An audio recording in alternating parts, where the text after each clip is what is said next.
Hey, this is Ashley, And Cindy, and this is Life for Dummies. because we're real dumb. We are. Oh my gosh.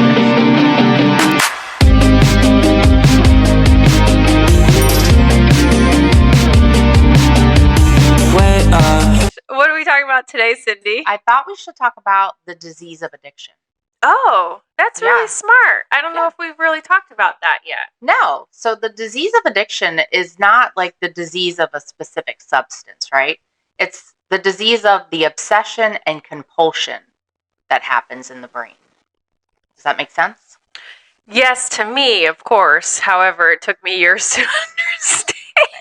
So let's really break it down. So there's no specific thing like, you could be addicted to something even like sex, Yeah. or the casino, gambling. Yep. Or online gambling. That's a big thing. Online poker. You could be addicted to food, right? Oh, eating too much all the time or eating too much sugar in particular. The opposite of that, right? So anorexia, controlling. It's all about that control. You could be addicted to alcohol. Right. And it's super hard to just go a whole day without drinking alcohol. Or, you could be like what people normally think of when they think of addiction, and you could be living under a bridge. Right. And shooting up heroin. Right. So did I really miss any of the big ones, Cindy? No, I think you covered them all. We are well versed with addiction here. There's tons out there. I always like to say the obsession and compulsion runs deep in this brain because that's literally what it is, right? So anything that feels good, I'm going to be obsessive and compulsive about it. Anything that I like, I can become obsessive and compulsive about. And this is what the disease of addiction is, right? Like if a little bit is good, then a whole bunch would be even better. That's where my brain goes because I suffer from this disease where I have an obsessive and compulsive thought process. A little bit is good, a lot will be even better. And part of the obsession and compulsion is I can't stop thinking about it. So that's the obsession, right? It's like I can't get the thought out of my head until I do it. Right. And that's where the compulsively acting comes in. I compulsively act on these obsessive thoughts. And honestly, I just don't have any control over it, or very, very little. Right. At some point, you're then doing it against your own will because you're just stuck in like this, I guess, hamster wheel of obsession and compulsion. You think of it, you have to do it. If you do it, then you're thinking about when's the next time you get to do it. It's just continuous. And it's really, really, it's a really bad place to be. It's scary. It's sad. It's depressing. And it's all encompassing, right? That's what, at the end, my life was all about obsession and compulsion, how and when I'm going to get the next one. That was it.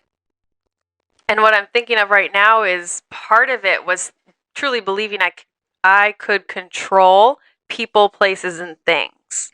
And kind of like I had created this universe where everyone revolved around me and I was in control. And in order to keep the obsession and compulsion, I had to keep the control.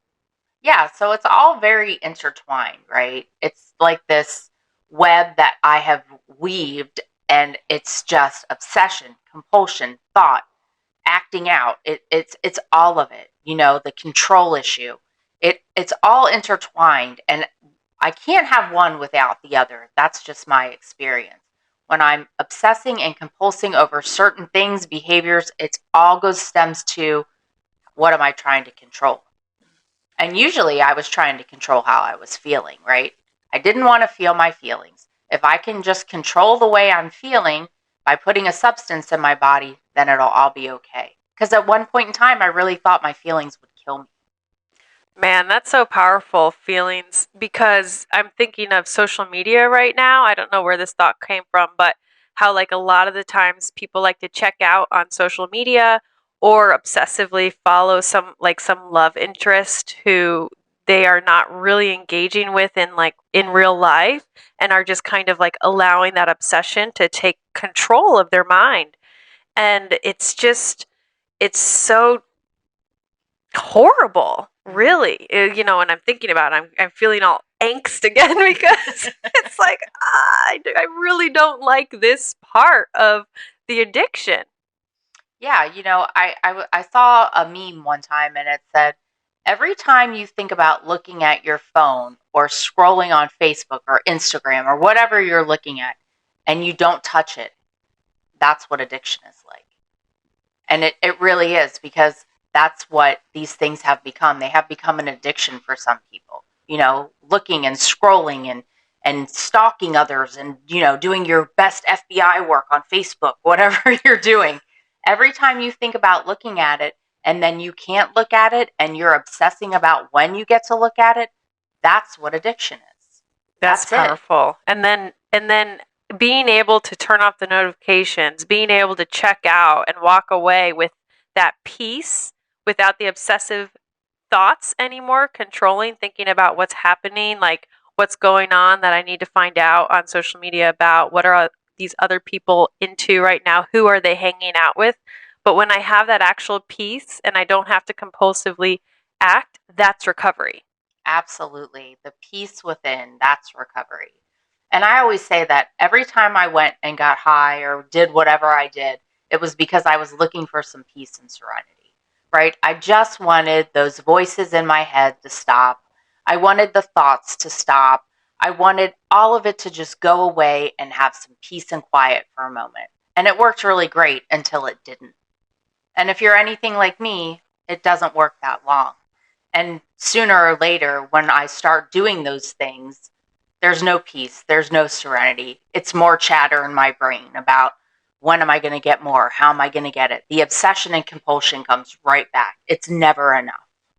Yeah, like imagine a life where you wake up and you genuinely have peace, and there are not these crazy controlling thoughts trying to manipulate your emotions, and you are not on this hamster wheel of trying to control everything around you and shoving and distracting, shoving things into your life to distract you from how you're feeling.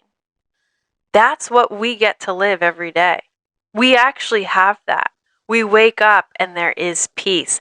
And underneath all of the chaos, right, it is possible to find the serenity and find the recovery.